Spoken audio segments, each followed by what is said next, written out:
Well, hello everyone. Welcome back to Dual Destinies. Previously, we finished up our investigations. We got to know Miriam's scuttlebutt just a little more, and frankly, you cannot convince me that Shu Takumi has it out for journalists. He just does, alright? Gosh, I hope that's the name of the creator of Ace Attorney. I'm not good with names. Whatever. I probably got it right. Whatever. Alright, we're in the trial. We're in trial now. Literal just beginning. First line right here, so... I wonder how much of the troubled relationship between Juniper and her two friends is gonna be relevant, at least here to start. That was definitely the note we kind of ended off on, that there's feelings underneath the surface that are close to boiling over, as I think Robin Newman might have put it. So, yes, let's continue. Court is now in session for the trial of Juniper Woods. Athena Cykes, the defense team leader, is ready, Your Honor. Alright, it's her first time at this, that's right. That didn't sound very confident. You sure you're okay? I'll be fine. Your baldness. I know. As usual, you want me to deliver the opening statement. Oh! This case is crystal clear. I see no need to explicate it any further. Now, summon the witness.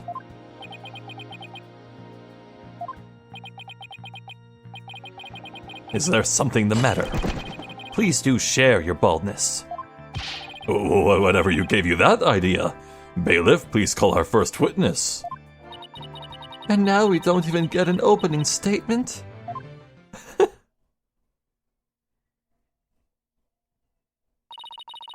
Detective Fulbright. He and Prosecutor Blackwell have become quite the team.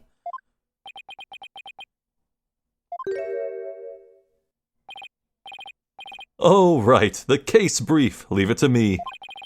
Yes, the detective in charge, everyone's favorite friend of justice, explain.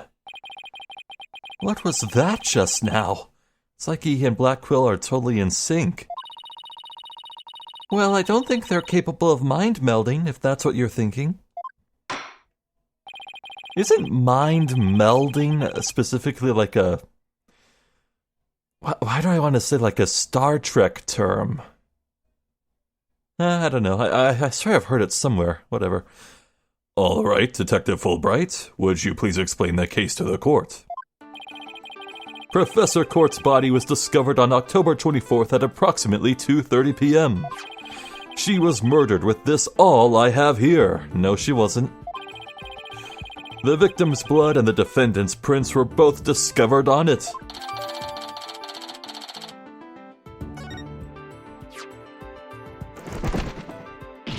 Eek! Thanks for the report.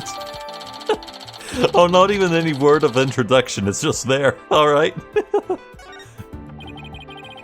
Wow, that bird can deliver evidence too. Blackwell has trained him well. Maybe Blackwell should train it not to mess up people's hair while he's at it. I should read this. Look at both, really.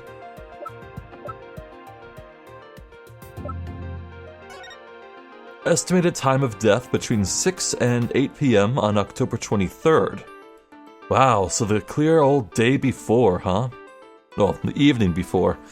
Cause of death, blood loss due to a stab wound to the side of the body. Marks indicate wrists may have been bound. No other visible damage, but stab wound was very rough.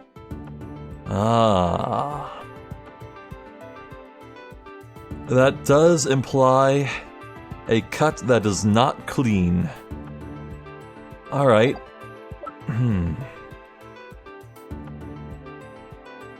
Well, if this truly is her blood... Yeah, I guess this could have been the first thing that entered her body, and then this was the second? Just jammed in there by hand? Huh. Moving right along. The body was discovered on the outdoor stage, although no blood was found there. However, we detected traces of a massive amount of blood in the third-floor art room. In short, the murder took place in the art room. So then the body had been moved from the art room to the stage. Precisely, and there's one more piece of irrefutable evidence. A recording made by a tape recorder that a school paper reporter hid in the art room. It captured a female voice screaming, "You're a gunner!" What's this? You have such a recording?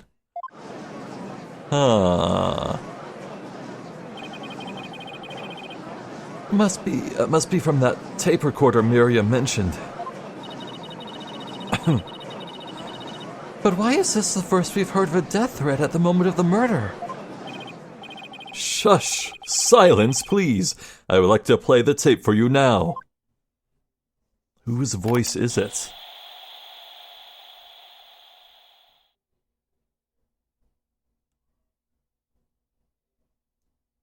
You're a goner? Really, after all that silence, no lead-in, no conversation, just... What?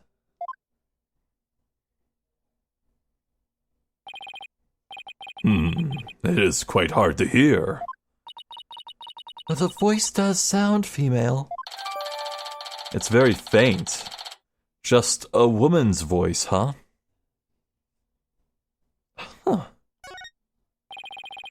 The noise and low volume of the voice have made voice print analysis all but impossible. Voice print? Then you haven't identified the voice as belonging to the defendant. Not so fast. After all, voice print analysis isn't everything. The victim was killed at night, then discovered in the afternoon the next day. The question is, when was the body moved?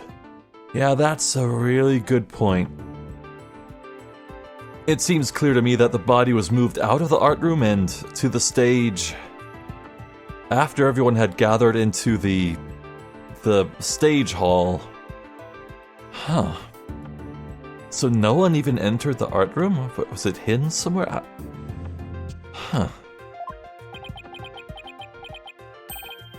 Oh, I know. It could have been moved in the middle of the night when no one was around. Sorry, but no. The campus was full of students that morning. However, no one reported seeing a body. That means the body was moved sometime before the mock trial when all the students and faculty were gathered in the lecture hall and the rest of the campus was empty. It was during this time Hugh O'Connor, one of the mock trial participants, found the body. So the prosecution heard about Hugh seeing the body. Wait one moment. If all of the students and faculty were gathered in the lecture hall, then there wouldn't have been anyone who could have moved the body. Have no fear, for there is always an exception. He really is trying to be a hero. An exception. The 3 mock trial participants were standing by in individual dressing rooms. They were the only ones who had free access to the deserted campus before the mock trial. What? Then that would mean... What would that mean? Those 3 students were the only ones who could have moved the body. In justice we trust. I don't like where this is headed, Athena. Me neither. And by those 3, I mean Hugh O'Connor, Robin Newman, and Juniper Woods. I knew it. Please, Detective Fulbright, don't say what I think you're about to say. In justice we trust. I take it everyone understands now. The voice believed to be that of the murderer was female. And out of the 3 people who could have moved the body, just 1 is a girl. That leaves the defendant, Juniper Woods, as the only possibility. Wow, he's not even mentioning the script similarity. No! Impressive. He has you on the ropes even before any cross-examinations. You could at least pretend to be upset for me. A splendid job, Fulbright. That could not be any clearer. Feel free to anticipate a salary raise next month. Wow! Those are words a certain other detective has waited to hear his whole life. Oh, it's not fair. I don't do this for the money. It's all about justice. In justice we trust. Not only a half-wit, but a perennial stick in the mud you are. I guess neither the carrot nor the stick works on Detective Fulbright. Now, bailiff, please bring our next witness to the stand. What, no cross-examination in Fulbright? Oh, man. Not you. Oh. So, our first witness is a cardboard box.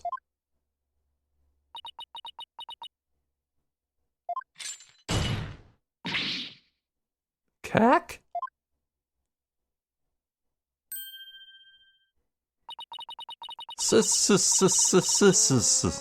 Stealth mode deactivated. I don't get it. Was this a thing in the original Japanese? Did the localizers just feel like paying homage to Metal Gear Solid? I don't know. Oh my, the box has hands. Still got bandages on. Smile, Your Honor.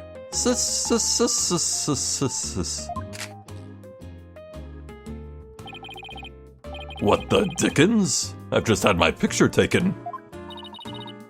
Miriam Scuttlebutt, Senior at the Legal Academy. I'm a reporter on the judge course. Juniper's been a bad, bad girl. I'll tell you all about her crime.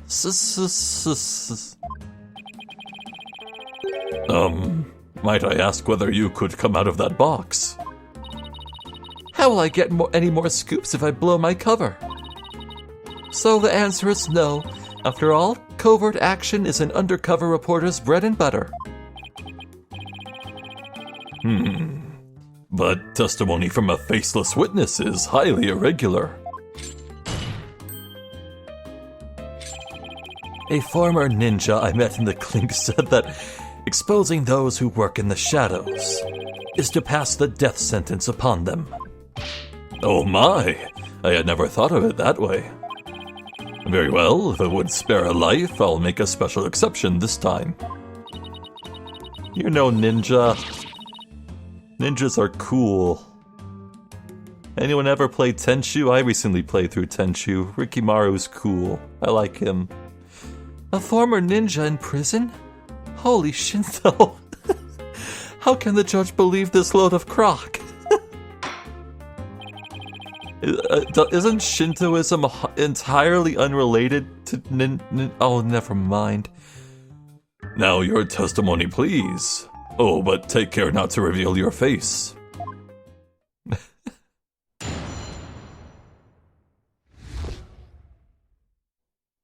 And the similarity of the case and the script. Yeah, here we go. The murder happened exactly like Juniper's mock trial script. Up until the mock trial began, only Professor Court and Juniper knew the script's content. But Professor Court's sudden decision not to use the script sparked Juniper's murderous rampage. What? Juniper has to be the killer? She has a motive and the murder is just like her script. The murder is just like her script. Could such a thing be true? Compare her script with the murder case and crime scene photos. Then you'll see. Photos? Can I see these photos? This is so simple, even an ape posing as a decrepit old judge could understand. Only the victim and the defendant were privy to the script. Ergo, the defendant is the killer. Furthermore, in the art room where the crime supposedly occurred, this witness's script, along with an envelope on which "use" was written, were found. This proves that the accused's script had been rejected the day before the mock trial. She pressed the victim to use her script. An argument ensued, and then the fatal stabbing. Oh, that makes perfect sense. What now? Prosecutor Blackquill has all his ducks lined up in a row. He's really on a roll now. Ugh, he's like a pit bull once it sinks its teeth into you. How dare she? My script had it all. A bum rap and phony evidence. Grudges and betrayals. I trust the defense is ready to cross-examine the witness. No problem. Yes, I'm ready, I think. Time to find a hole in her testimony and unbox the truth. I've seen it done over and over. I know I can do this.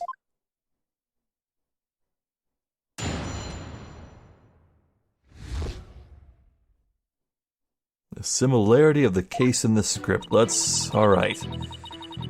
One thing at a time, I suppose.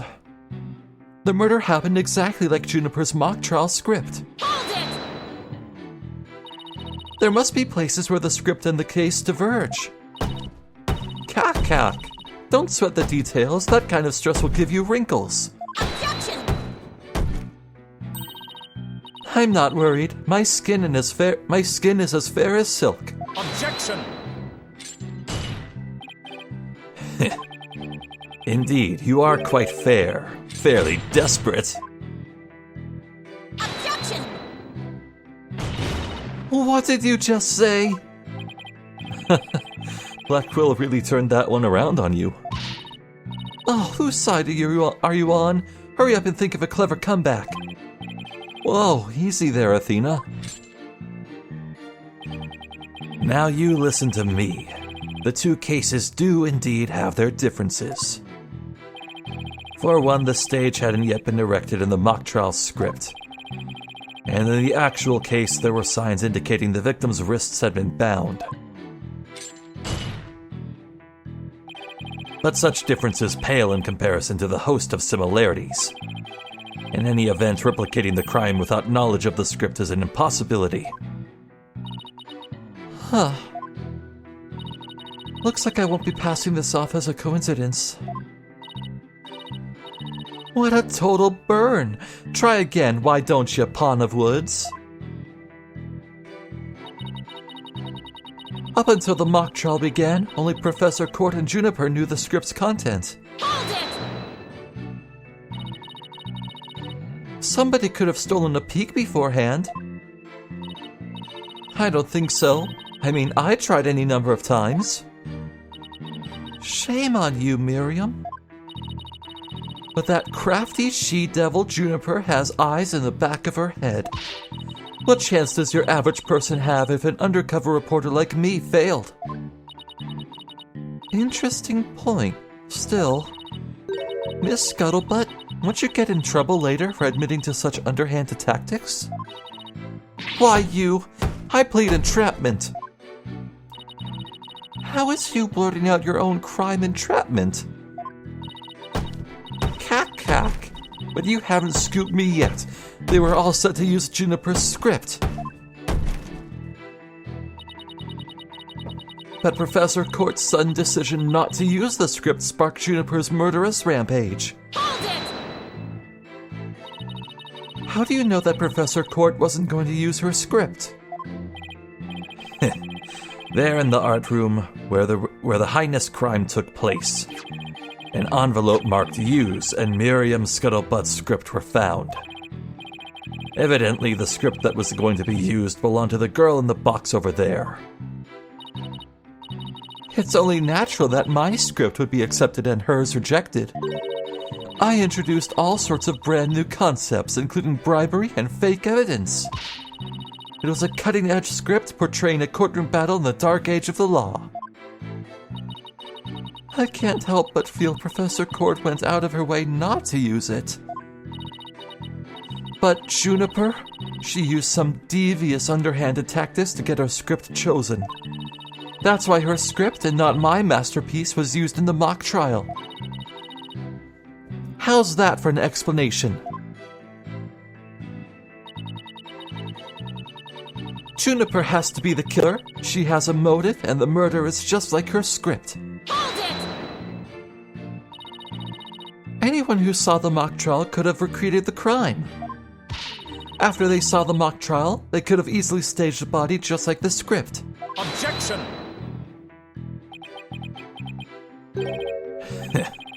Where is the trial which pits Hawk against Canary? Objection! Oh, that's a good one. He's all yellow. That's a good one. What did you just say? If he's so wary, he should try hymphing less. I bet that'd save some energy. This is no time for jokes, Apollo. He just called me a canary. Don't let him get to you.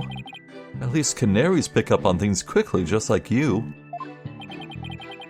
I shan't repeat myself, so listen carefully, Cykes Dono. Hugh O'Connor discovered the body before the mock trial even began. How could one stage the body as it is in the script before anyone knew its contents? That's right.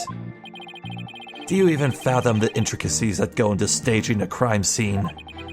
No, I think not. You have the rudimentary mind of an elementary school child. Elementary school?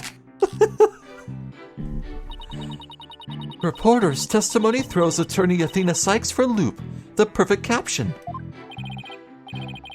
How marvelous! A photo in the newspaper is just the thing to boost your brand. In a school paper? Seriously? I believe you've pressed the witness more than enough, Miss Cykes. Oh, really? Now do you see how clear-cut my case is? Take it now and in that fair, desperate mind of yours. Etch it deep so you may never forget. No! No! Even my arguments get thrown back in my face. Aw, man. It wasn't supposed to be like this. What am I going to do? Athena, you should just about have all the answers you've been looking for now. Huh? Think about it this way. If the killer knew the details of the mock trial, would they really commit the crime in the exact same way? I don't follow. Try to place yourself in the killer's shoes.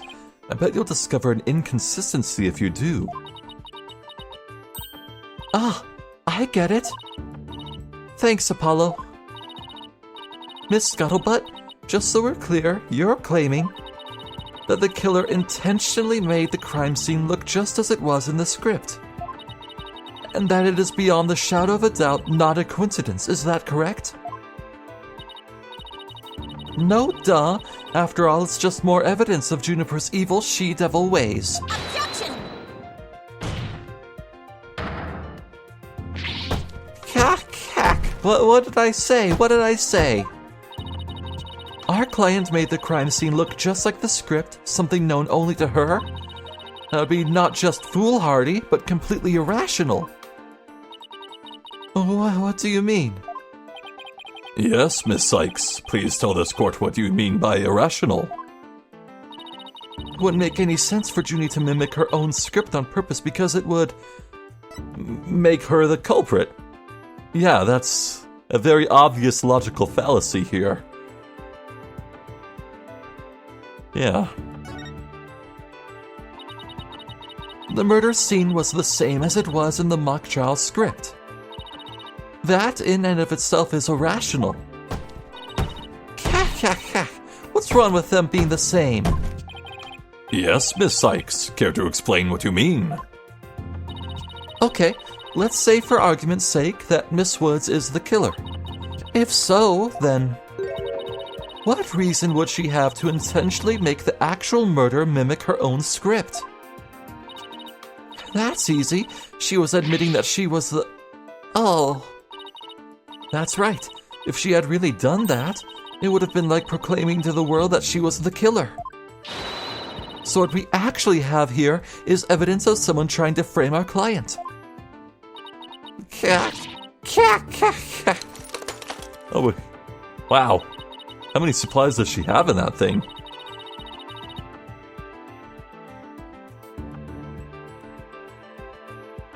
So I saw a stencil, a pencil, and some scissors. Yeah, I guess that makes sense because they're school supplies, but... the scissors? Wouldn't that be an arts thing, mostly? Like, I can't imagine... using scissors to cut things as a usual thing outside of art. Wait. You know what? Hold on. Rewind here just a goddamn second. I should be asking, why the hell does a law school have an art room? And an archery club? It's a law school.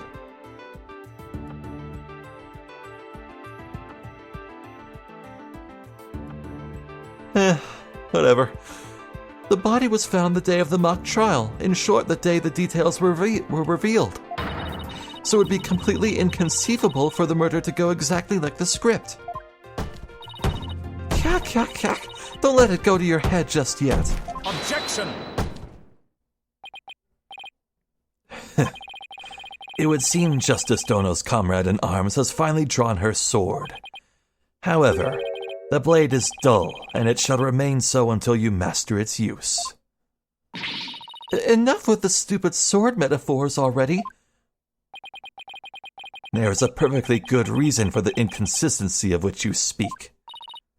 Reason? What reason? Must I spell out everything? You are what people today call high maintenance. The accused had intended to stop the mock trial, and in that event, nary a soul would have been the wiser to the similarities of the case and script. Objection! No, the mock trial was only stopped after the body was accidentally discovered. Objection! Our witness here has also discovered the body. In fact, she was led to our dearly departed professor by the accused herself. What? Miss Scuttlebutt saw the body too? Precisely. And with the discovery of the body, the mock trial ought to have been cancelled. Wait, so you didn't call the police? Nope, I kept it secret for my big scoop. You can't do that. I made her pay long and hard penance for her sin. Did I not, my little box top? Compared to the work of a war correspondent, the sheer terror of that was...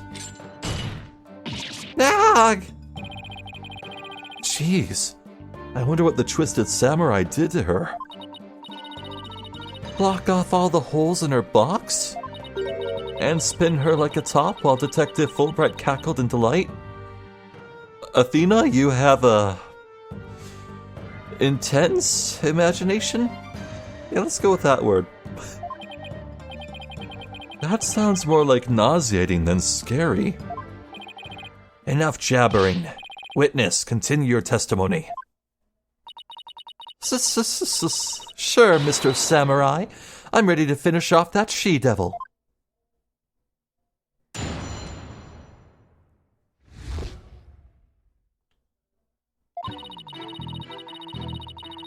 I snuck into Juniper's dressing room while everyone was in the lecture hall.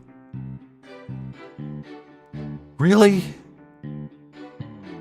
Is there no bar you won't limbo under?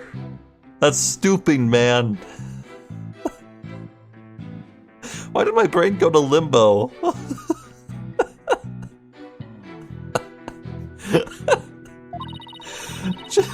Juniper had changed into her stage costume. I asked her, "What are you doing?" When suddenly she fled into the hallway, as if she wanted me to follow her. I followed her all the way to Professor Court's body. She led me right to it. I'm positive it was Juniper because she was wearing the costume that she had made. There we go. So long ago I theorized that Yeah, someone else would wear this costume and fool someone into thinking it was Juniper. Yeah. Like, no mention of any words being spoken, even. Hold it! Why did you withhold such key testimony? Cack! I just noticed the color of the box changed. It's because it's getting damp from the sweat. What's that supposed to mean? Athena, you haven't even started your cross-examination. I know, but her testimony points to her as being the potential suspect. Well, I don't think Prosecutor Blackquill is... No, wait. I bet he's already thought of that. The witness left the lecture hall to sneak into Miss Wood's room before the mock trial. That means she, too, could have moved the victim's body. Cack! The prosecution's claim no longer has any ground to stand on. Hello? Now, no need to ruffle your own feathers so. When you squeak like a little brat, it agitates Taka. Do you want him to peck your eyes out?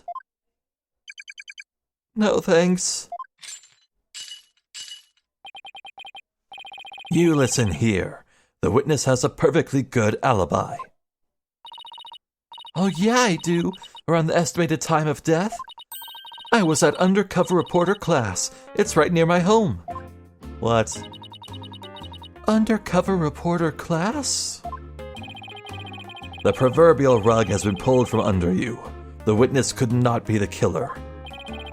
The defense must look before leaping, or at least make sure the rug's secure to the floor. I tried to warn you. Oh. Well, there ends the cross-examination. Let's allow the witness to step down. Huh? No, wait a minute. The defense has no right to cross-examine the witness after that little spectacle. For whatever a man is sowing, this he will also reap. Why can't he say, you reap what you sow?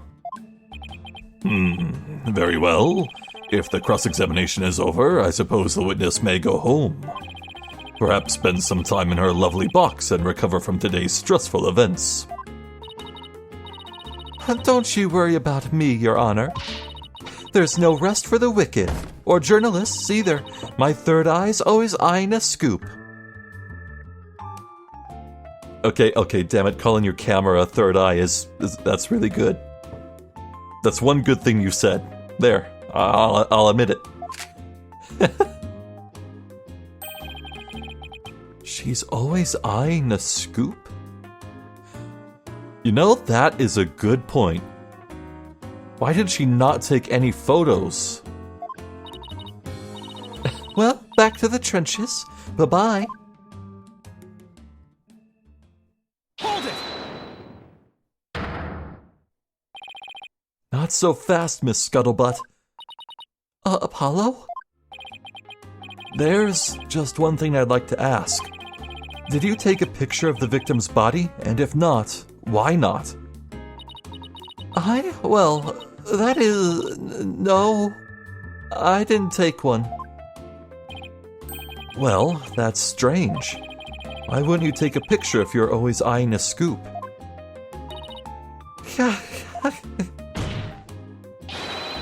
Did you or didn't you really see the victim's body? It's not like I, actually saw it, but, What the devil? Did you hear that, Your Honor? The witness didn't actually see the body. That completely overturns the prosecution's claim that the witness was led to it. Justice Dono, you dare bear steel at me again? Oh no. Nice try, Boy Wonder. So what if I didn't see the body? The fact remains that Juniper led me there. Feast your eyes on this. Huh. Alright. What exactly am I looking at here? It's a crucial moment forever frozen in time by my third eye. A photo clearly showing Juniper Woods. Clearly my ass. Cack! Why did you not tell me of this? It's a shocking scoop I was saving for just the right moment. Why'd her eyes go red? And that would be now, right here in court. Surprise! Cack! What did I do? What did I do? All journalists keep their scoops secret until the right moment. She's pretty brave hiding it from Blackwell like that. Or pretty stupid. Well, this is an unexpected turn. Athena, about this picture. See how it only shows the back of the subject? Ah, so then... Right. Who knows whether this photo shows Juniper in the first place? Objection! A completely irrelevant point. What is irrelevant here is... there was someone who did try to lead the witness to the body. Take a gander at this. The route by which the accused escaped. Was that a bird pun? Nah. Maybe. The witness pursued the accused this way after she fled the dressing room. Down the stairs?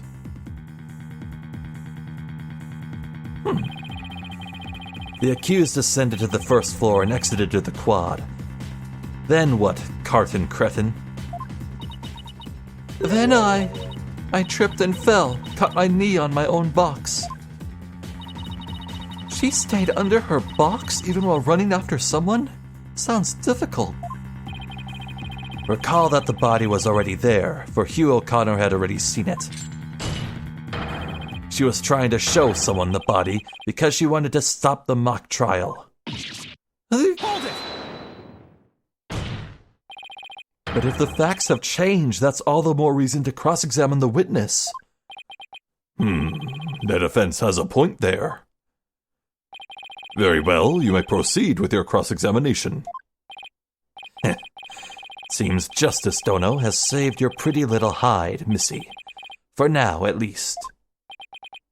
Phew. Guess I pulled that off somehow. Thanks, Apollo. You're a lifesaver. Incidentally, my compliments to the witness for her very fine box.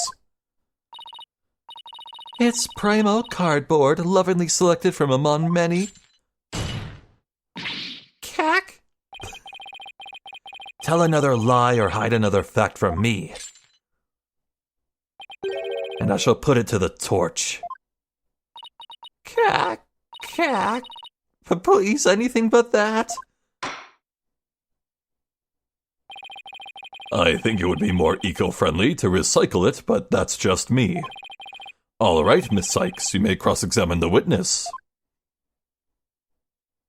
Finally. Let's tear this lady down. I snuck into Juniper's dressing room while everyone was in the lecture hall. Hold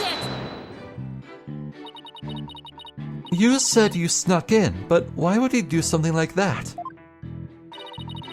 Because if I got a big scoop on Juniper, club membership would go through the roof. Right now, the newspaper club only has one member, me, the club's history once I'm gone. So the Themis Herald's brand recognition is a matter of life and death. Her means may be questionable, but her motive is surprisingly sound. Extra, extra! Students seeking the thrills and chills of exposé journalism report to the club room. This has been a paid advertisement. Anyway, where was I? Huh. Never took Miriam for such a go-getter.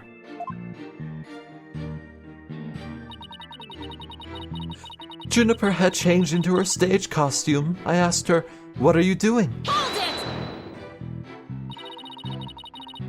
Why would she change into that costume? The mock trial was about to begin. How should I know? But if you don't believe me, take a look at this photo. I captured this critical moment like the gonzo journalistic pro that I am. But this only shows the back of whoever was fleeing. You expect me to shoot her face when she's running away from me? I guess you're right, but this doesn't seem to be getting me anywhere.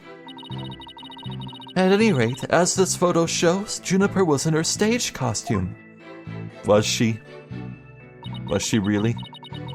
When suddenly she fled into the hallway as if she wanted me to follow her. Hold it! That doesn't mean you had to chase her. Call it a journalist's instinct. I see something fishy, I go after it. But you never did catch up to her, did you? A true undercover journalist gets up and dusts herself off when she stumbles. That reminds me, didn't you fall during the chase when you tripped on your box? A true undercover journalist is always ready to stumble over a great story. Sure are a lot of holes in your story, or is that just the scuttlebutt brand of journalism? Cack, cack, cack. A true undercover journalist always prevails against her adversaries. A true journalist should learn when to shut up. I followed her all the way to Professor Court's body. She led me right to it. Hold it! What would our client have to gain from leading you there? The accused had employed her self-penned script as a manual for murder. Ergo, she had to stop the mock trial before the script's details became public. And that accounts for her desperate attempt to lead our carton cretin here to the body. Objection! But as we all know, Miss Scuttlebutt didn't alert the authorities. And as a result, the mock trial began as scheduled. Objection! The issue here is not whether it was, in fact, halted. The fact remains that the accused was trying to lead the witness to the body. Does that not show clear intent to halt the mock trial? Ugh. I'm positive it was Juniper because she was wearing the costume that she had made. Yeah, that has to be the line right there. Hold it! You say it was our client because the figure we witnessed was wearing her costume. Isn't that a bit simplistic? It's only as simple and clear-cut as a good piece of journalism should be. Sure, it's simple, but I'd hardly call it clear-cut. That's why I chased her. She keeps saying that it was a Junie, but she didn't even actually see the body. Yeah, but Black Quill's assertion takes that into account. So even if I press her on never seeing the body, I won't be able to overturn this testimony. Well, whoever it was that was fleeing, Miriam never did see their face. So I'm wondering why she thought it was Juniper. Try thinking along that line and see what you come up with.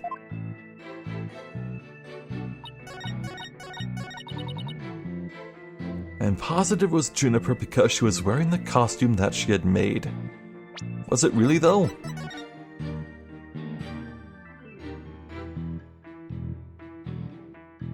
There's no yellow lines. There's no holes. There's no holes in the fabric. Not one. That blue cloak, it's perfect, unblemished. It should be riddled with holes all over, tiny ones, but definitely enough to be visible. Objection! Miss Scuttlebutt's sole basis for identifying our client as the figure in this photo is the fact that it shows someone in Miss Woods' stage costume. Well, it is Juniper's costume, so that must be Juniper in it. It's clear cut. No, that's where you're completely mistaken. What? This is a design drawing of our client's stage costume. Oh my, what a wonderful creation. The constellations are extraordinary. I'm glad you noticed because those stars are precisely what's important here. In the drawing, there are constellations all over the outside of the costume. Well, there's not a single star on the costume in the photo. Oh, then that means, what exactly? Your Honor, there were no other blue costumes at the scene, which leads me to believe that the figure in the photo was wearing our client's costume inside out. Huh? But why would Miss Woods make a mistake like that? Well, it's not really a matter of why, but rather who made the mistake of putting it on inside out. Cack. Oh wait, you're not suggesting... That's right, I'm glad you're catching on. The costumes designer wouldn't put her own costume on inside out. Cack.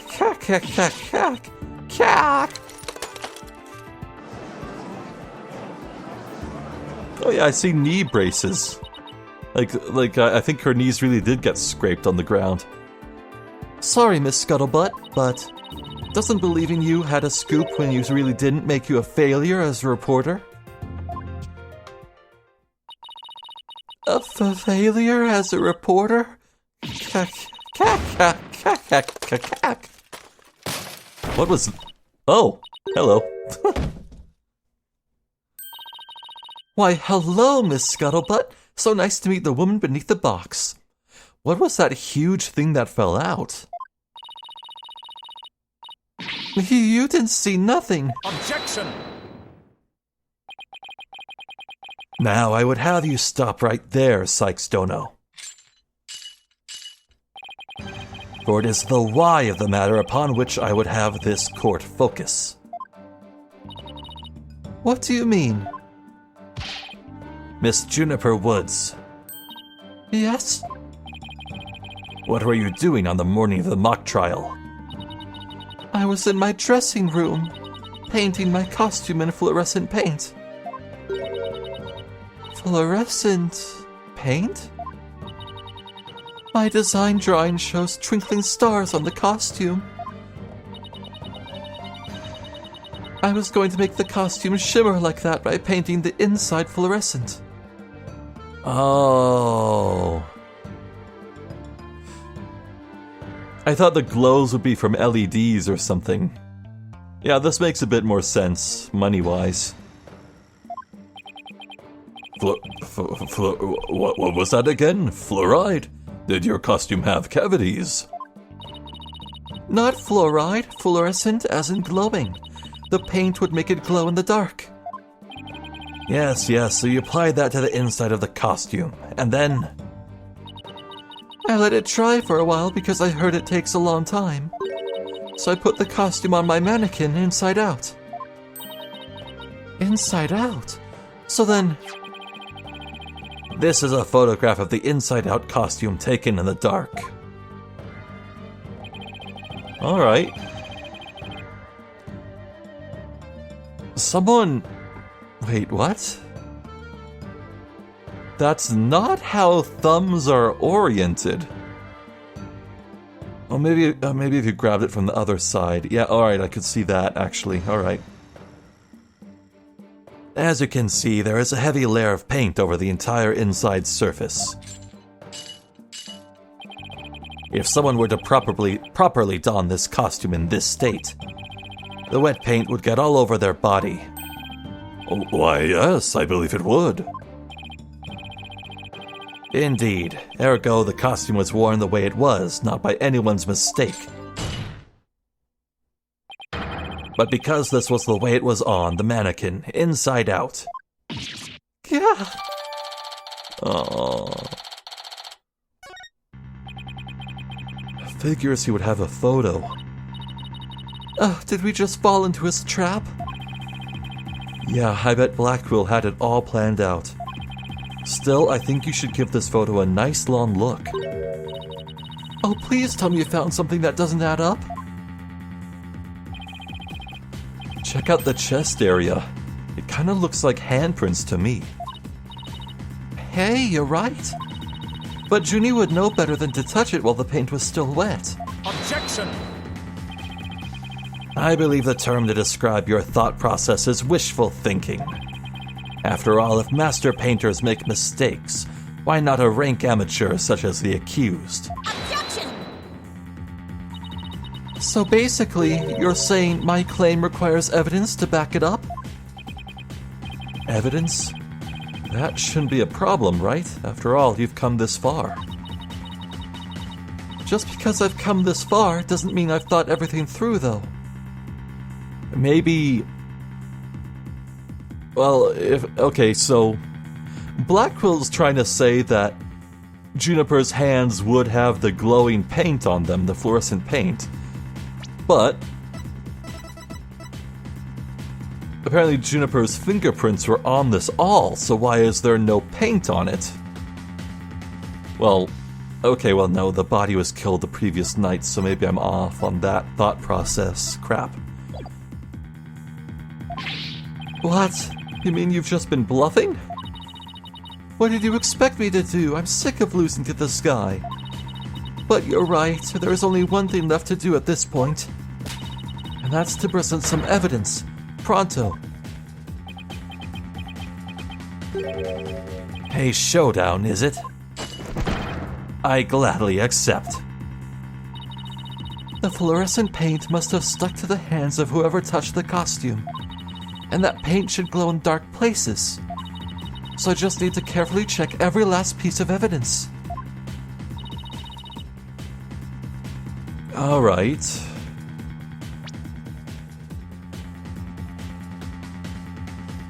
I just need to carefully check it. Alright.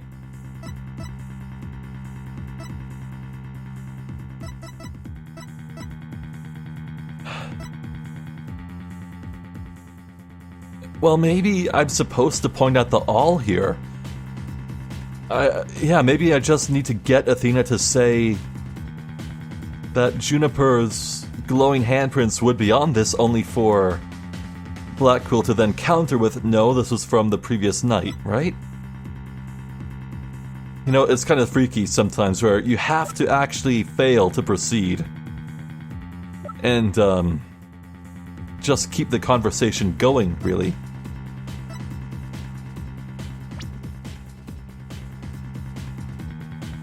The paint should glow in dark places. That line, however, has me second-guessing my thoughts.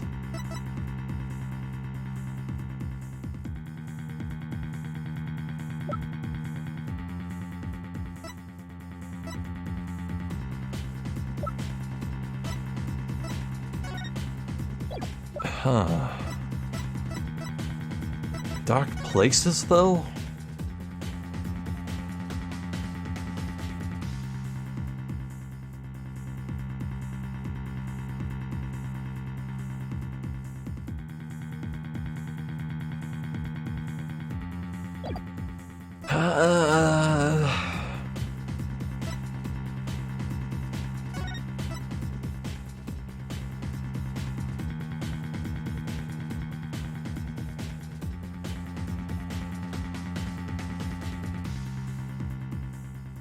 Alright, so the paint was made, then it was time to dry, the holes would come later. That's what I was thinking of.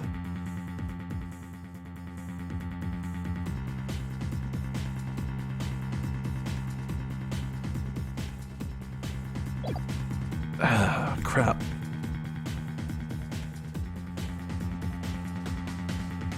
This piece of evidence shows who touched the costume.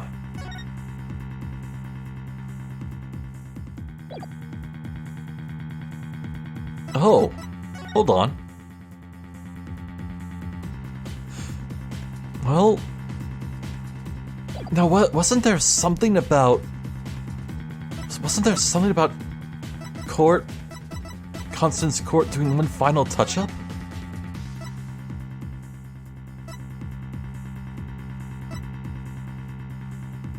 Yeah, things to prepare. All buy with school festival funds, get from hardware store.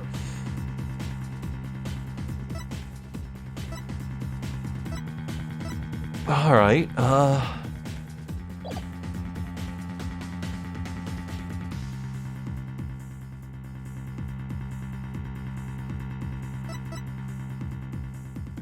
crap, you know what? I'm just gonna go with the all, see what happens. Take that! Yeah, I thought so. I had a hunch, but no. It seems Prosecutor Blackquill is not too pleased with your off-target evidence. Objection! Or is it so on target that it's rendered him speechless?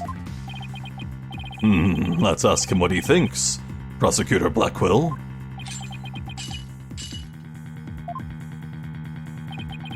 As I thought, my initial suspicion was correct. Yeah, now I'm speechless. Please, I think I've got it this time. The fluorescent paint must have stuck to the hands of whoever touched the costume. And that paint should glow in dark places. So I just need to carefully check every last piece of evidence. Glow in dark places? God damn it. God fuck. Oh, I'm such a dumbass. Oh, that's on me. That is entirely on me. I am a dumb, stupid baby who poops hard in his stupid baby diapers. Yes, alright. A school newspaper. Interesting. Take a look at the photo where the lights are dimmed and the spotlight is on Miss Woods. Observe Mr. Newman's hands in that photo as he stands at the prosecutor's bench. As you can see, it's glowing, just like Miss Woods' fluorescent paint. It is glowing. Quite brightly, if I might add. But why would he put fluorescent paint on his hands for the mock trial, you may ask? The answer is he wouldn't. Not on purpose. It got there when he put the costume on. Oh? That means... What again? It means the figure photographed in the costume was not her client Juniper Woods. It was her classmate Robin Newman. What? To think you are actually able to prove that. Well, you never know what's going to happen next. That's the thrill of the courtroom. Huh, so then... does that mean that Robin is our man? Huh, well, that's certainly how it looks. Very well. Robin Newman it is. He is here in the gallery, I trust. Show yourself. I challenge you to a duel.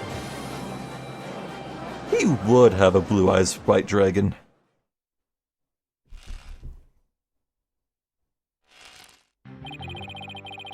Will the witness please state his name and occupation? Next time. This is a perfect place to end things. You saw me trying very hard to think about that carefully, right? Right? Do I get some credit? No? No? Oh, okay.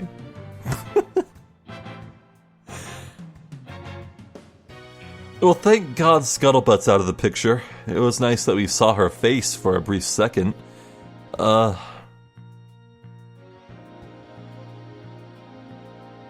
Maybe never see her again? I don't know, I just really hate these characters who just mess up life or death situations. Like, come on, man, it's serious. Don't do it. Don't be bullshitting things for your own fame and self-serving interests. It's so aggravating to me. Oh, journalists, man. Well, I suppose it was only a matter of time before scrutiny came upon Juniper's friends, but... I don't know. You know, I'm willing to buy... You know, I think I have it. I think I just cracked it. Robin is... He likes Juniper. And I think Robin was saying that he hates, the slanderous messaging in the school newspaper. So maybe he got in his mind to purposely fool, Miriam. And lead her on a wild goose chase. To distract her away from the actual Juniper, you know? Maybe this is just Robin looking out for his friend Junie. And it just so happened that he happened to pick the worst possible moment and day to do that. I wouldn't be surprised if that's the angle Robin's gonna go for. We need more evidence. I wish we could look around the art room, but maybe that's gonna be a investigation phase 2 sort of thing. Time will tell, I suppose. Speaking of people testifying, I wonder if Aristotle is ever gonna take this stand. I'm sure he will at some point. Yeah, he's probably the bad guy here, isn't he? Probably. I don't know.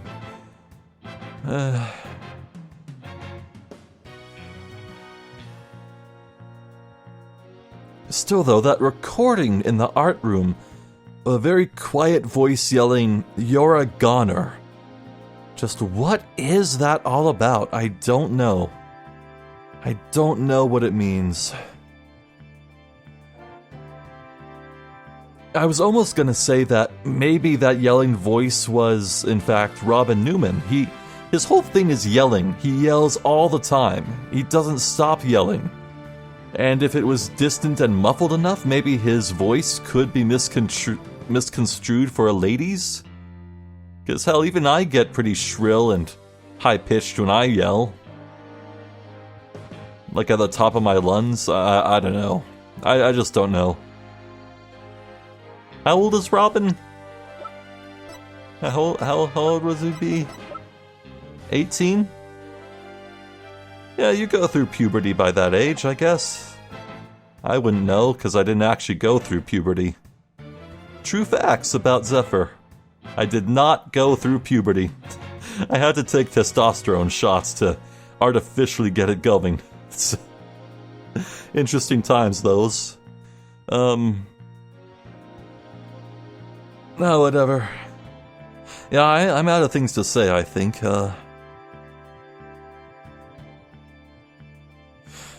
Definitely looking forward to seeing what's next. Definitely.